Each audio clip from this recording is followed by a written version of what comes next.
Oi gente, tudo bom? Sou a Stephanie e vou dar início à apresentação do Grupo 7 para a matéria de Responsabilidade Civil da Universidade Federal do Mato Grosso do Sul. E hoje falaremos sobre a responsabilidade civil dos provedores. Atualmente, fala-se muito do afastamento da presença estatal na vida privada de todos em nome da liberdade.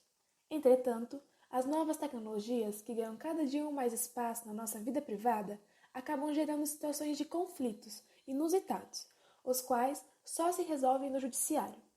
Isso acontece porque as codificações liberais do século XIX mostram-se insuficientes para regular o novo espaço social virtual. Esse contexto em expansão gera alta demanda ao judiciário, que precisa criar normas diante dos casos concretos para atender às novas demandas sociais. A gente sabe que o mundo virtual ampliou demais as possibilidades de comunicação. Possibilidades extraordinárias são oferecidas a qualquer um que tenha acesso à internet, redes sociais e outros meios de comunicação. Embora serem imprescindíveis à vida moderna, têm exposto a vida privada de todos, de modo que nem mesmo é possível saber quem pode ou não acessar informações tão valiosas e interferir diretamente na esfera da vida privada. Sendo assim, as novas tecnologias apresentam faces antagônicas. De um lado, está que o acesso à informação é um exercício valioso à cidadania, que pode ser amplamente difundido pelas mídias virtuais. Mas, em contrapartida, os mesmos engenhos eletrônicos proporcionam o cenário ideal para interferências excessivas na vida privada do indivíduo. Bom, e diante dessa situação, muitos afirmam que a era digital pode ter conduzido ao fim do esquecimento, já que todos os tipos de dados disponíveis nas redes sobre o indivíduo, até mesmo aqueles de conteúdo mais sensíveis, ficam registrados e se apresentam como uma ameaça real à liberdade individual. De certo modo, dá para entender que a tecnologia expande a memória humana, armazenando referências geográficas, dados biométricos e até mesmo as preferências pessoais das pessoas. Afinal, quem nunca foi lembrado pelo computador ou pelas redes sociais de mensagens ou assuntos que haviam se perdido? A análise dessas informações leva à compreensão do porquê se instaurou o fenômeno nomeado Novo Mundo de Direitos, que consiste em uma explosão de criação de normas a respeito das tecnologias hoje disponíveis. À medida que as injustiças nesse ambiente vão se consumando, novos instrumentos são criados para combatê-las. E para que possamos acompanhar tais feitos, é preciso ter bem claros dois conceitos fundamentais, o da liberdade e o da autonomia. A liberdade pode ser compreendida como valor absoluto e como sendo indispensável à dignidade da pessoa humana, mas se antepõe à liberdade como veículo de hegemonia privada.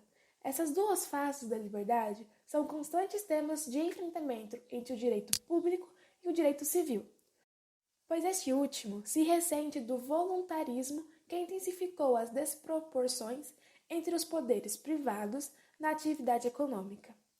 Entretanto, independentemente da posição que você escolha adotar, certo é que sem a intervenção do direito não há como limitar a interferência da vida privada proliferada pelas tecnologias. Nesse momento, entende-se a importância da teoria da interpretação, pois como não há previsão normativa específica para situações tão incomuns e inusitadas surgidas a partir da globalização, os métodos interpretativos precisam ser frequentemente aplicados para resolver casos de colisão de direitos fundamentais.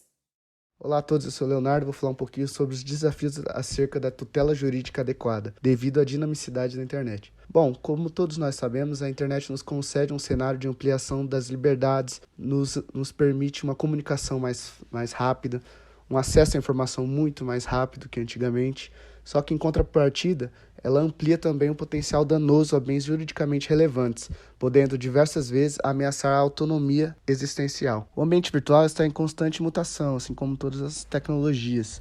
É dinâmico e muito previsível. Isso apresenta ao intérprete da norma grandes desafios, tendo em vista que dificulta na criação de critérios objetivos para realizar a avaliação dos danos, fazendo com que haja necessidade de análise dos casos individualmente. Outro problema é que há diversos mecanismos na internet que dificultam a identificação dos causadores de dano, já que na rede pode-se criar uma nova identidade ou até mesmo um anonimato. É curioso analisar que, por exemplo, há muito mais formas da pessoa cometer o crime com uma nova identidade, anonimato, do que achar essa pessoa. Então, a vítima, no caso, ela é muito prejudicada porque ela tem muita dificuldade para achar um perfil que na rede é anônimo, um perfil fake, como a gente chama. Bom, tudo que foi falado nos leva ao próximo tema, que coopera, na verdade, para o nosso próximo tema, que é a superação da noção subjetiva de culpa, que exige para sua configuração a existência de ato culposo, dano e nexo causal entre a conduta e o dano. Essa modificação recai não só sobre as normas de informação, mas também sobre as já existentes e sobre a interpretação jurisprudencial, que procura definir aspectos objetivos de padrões comportamentais exigidos em certas circunstâncias. É nessa medida, portanto, que se busca por valores constitucionais que sirvam para unificar a teoria da responsabilidade. Bom, falar um pouco da ampliação do dever de reparar e necessidade de averiguação da existência dos elementos fundamentais da responsabilidade objetiva. Ainda que primeiramente pareça uma boa ideia essa ampliação do dever de indenizar, é preciso refletir um pouco sobre a temática, pois não se pode desnaturalizar os elementos fundamentais da responsabilidade civil, tampouco a sua finalidade, no caso a reparação do dano. O dever do dano não deve ser admitido na ausência dos elementos fundamentais, nem mesmo nas esferas de intervenção estatal e áreas sociais críticas, porque se a gente impôsse o dever de indenizar sem a configuração desses elementos, estaria se transformando o agente em vítima. Nessa hipótese, poderiam haver algumas consequências que a gente pode prever, por exemplo, o colapso do sistema, violência contra a atividade econômica e estímulo ao locupletamento. O desafio que se apresenta, então, é o de compatibilizar a reparação do dano com a alocação de riscos estabelecidos na sociedade. Oi, pessoal, meu nome é Pedro, eu vou tomar um pouco do tempo de vocês para falar um pouquinho sobre o projeto de lei do Marco Civil da Internet, um pouquinho também do porquê serem feitas avaliações do caso concreto, por que é importante. Vamos começar por que é importante a avaliação do caso concreto. A objetivação crítica da responsabilidade dos provedores de internet pelo conteúdo gerado por terceiros, ela pode causar grandes problemas para a exploração de serviço. Por isso que a gente precisa avaliar os casos concretos para combater os injustos sem prejudicar o direito à liberdade, à informação, à democracia, já que apesar da ofensa ter ocorrido no âmbito virtual, isso não quer dizer que o âmbito virtual como um todo deva ser punido, criticado, e sim que se deva procurar maneiras de resolver a situação-problema e, caso seja possível, buscar até medidas em conjunto com os provedores para a prevenção de futuros casos semelhantes. Agora vamos falar um pouquinho sobre o projeto de lei do Marco Civil da Internet, que foi um projeto apreciado no ano de 2012, buscava definir legislativamente direitos e deveres dos usuários, provedores de acesso, sites e do governo. O objetivo principal desse projeto era manter a neutralidade da rede, para evitar que os provedores de conexão, por exemplo, vendessem pacotes de dados específicos, como um pacote para assistir somente a Netflix, já que o consumo deve ser livre e desimpedido dentro do limite do pacote de dados contratado.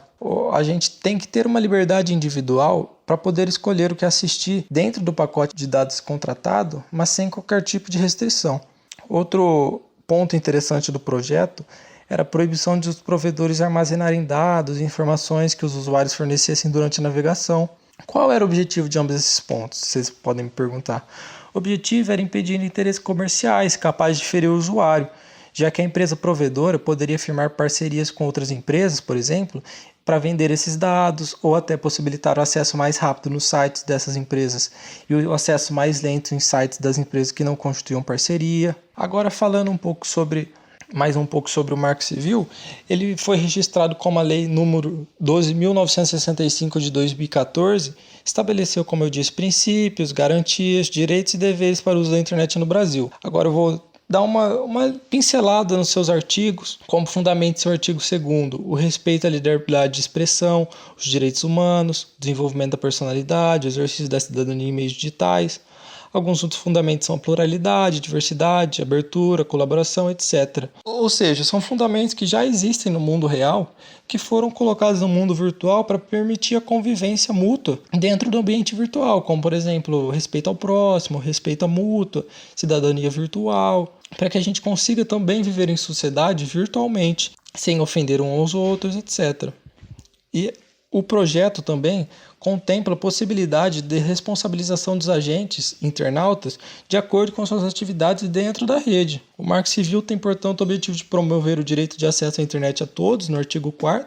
O artigo 5º define o termo provedores de internet e estabelece a diferença entre seus tipos, além de abordar alguns conceitos importantes para compreender a aplicação dessas normas. No Marco Civil entende-se a internet como meio de promoção, inclusive social e cultural do ser humano. Sendo assim, é essencial o exercício da cidadania, seus artigos 6º e 7º.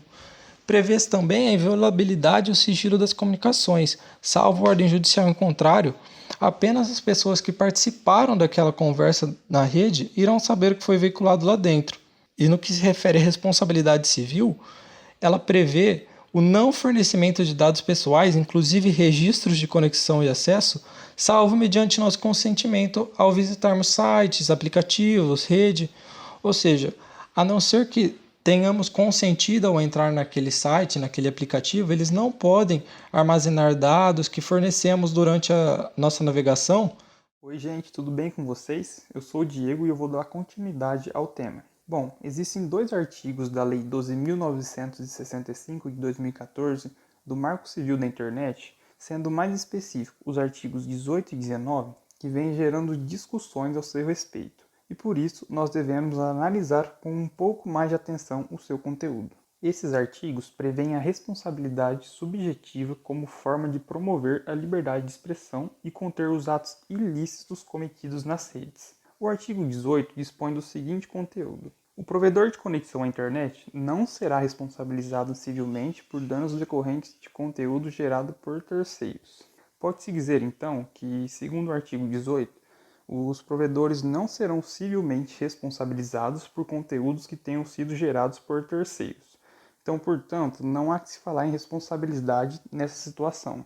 Agora, o artigo 19 dispõe que, com o intuito de assegurar a liberdade de expressão e impedir a censura, o provedor de aplicações de internet somente poderá ser responsabilizado civilmente por danos decorrentes de conteúdo gerados por terceiro se, após ordem judicial específica, não tomar as providências para, no âmbito e nos limites técnicos do seu serviço e dentro do prazo assinalado, tornar indispensável o conteúdo apontado como infringente, ressalvadas disposições legais em contrário. Então veja bem, o que o artigo 19 indica é que os provedores somente serão responsabilizados civilmente caso desobedecerem a ordem judicial para a retirada do conteúdo ofensivo do ar, e não simplesmente pela sua postagem pelo usuário.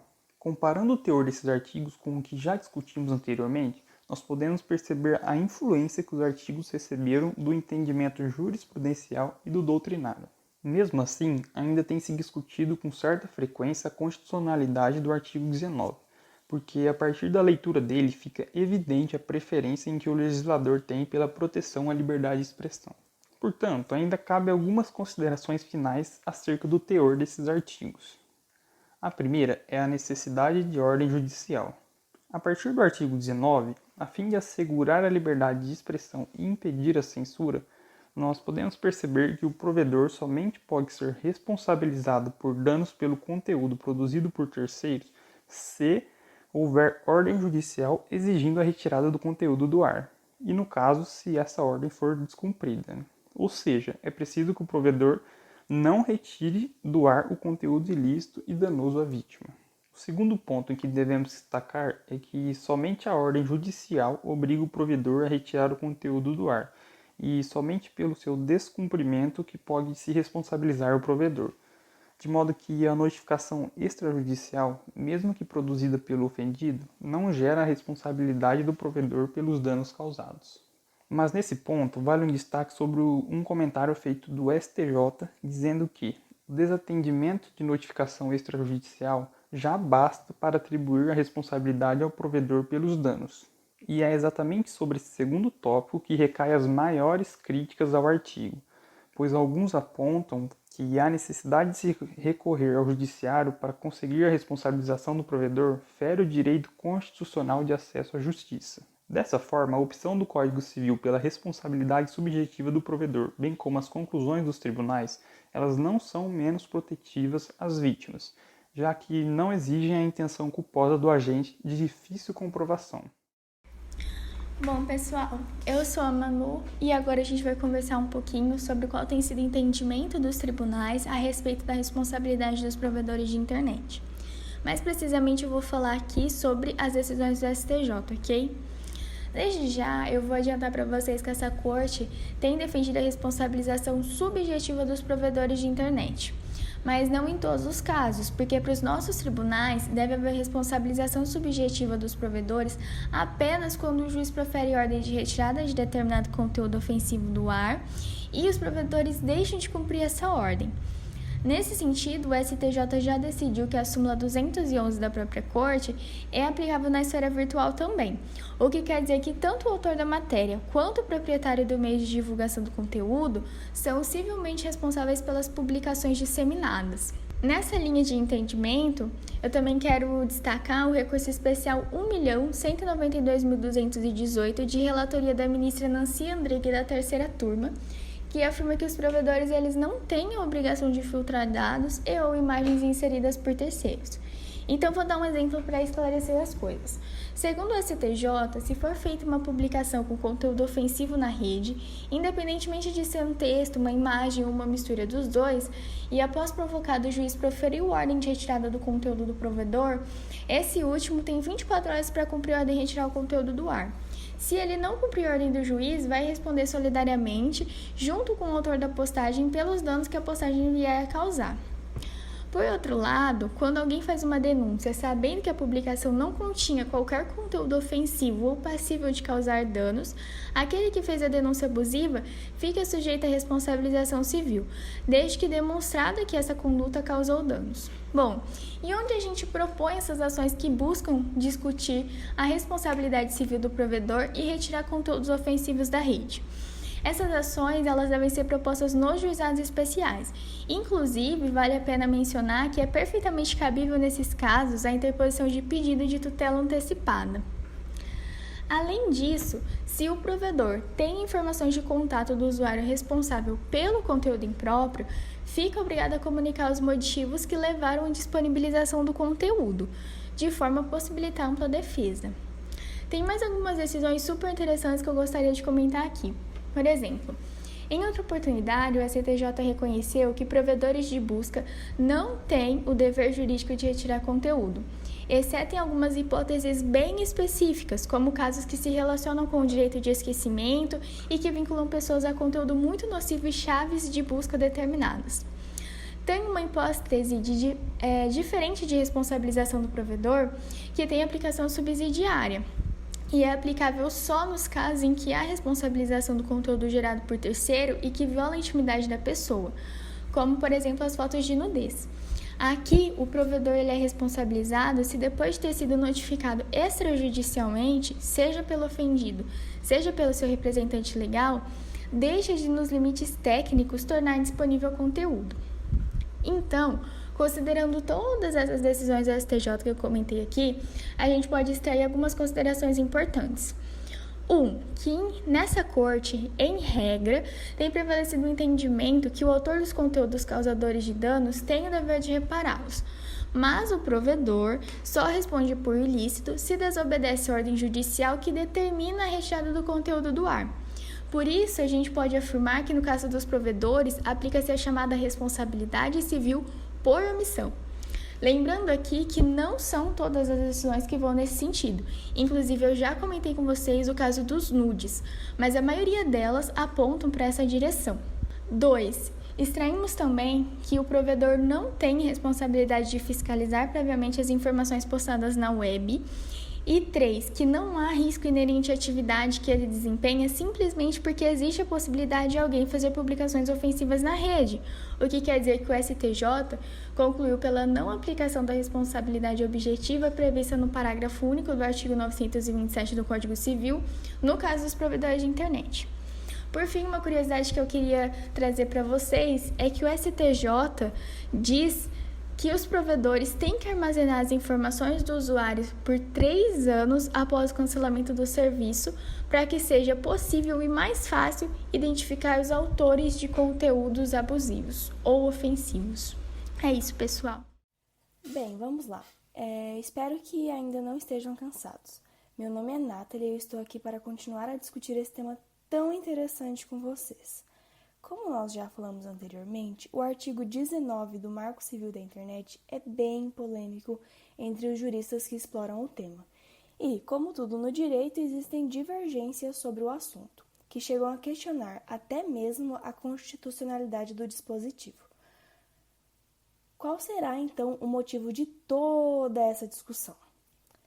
Estes doutrinadores afirmam que uma vez que a vítima precisa aguardar o provimento judicial e o seu descumprimento, o que sabemos que não ocorre com a celeridade esperada, a lesão se potencializa e com isso a extensão do dano indenizável também se potencializa. Ou seja, em razão da necessidade de ordem judicial específica como formalidade para a retirada do conteúdo do ar, a maior vulnerabilidade da vítima já atingida pelo dano, que fica obrigada a ter o conteúdo ofensivo disponível na internet até a ordem judicial e, possivelmente, até o seu descumprimento e posterior caracterização da responsabilidade civil que gerará a indenização. Mas fica o questionamento e a possibilidade de posterior discussão, se uma indenização posterior e demorada, em certo sentido, seria suficiente. E claro que, se temos divergência doutrinária, temos argumentos contra e a favor do artigo que estamos discutindo. Quanto aos argumentos a favor, vou elencar para vocês os principais entre eles. O primeiro deles é o direito fundamental à liberdade de expressão e também a vedação de censura prévia.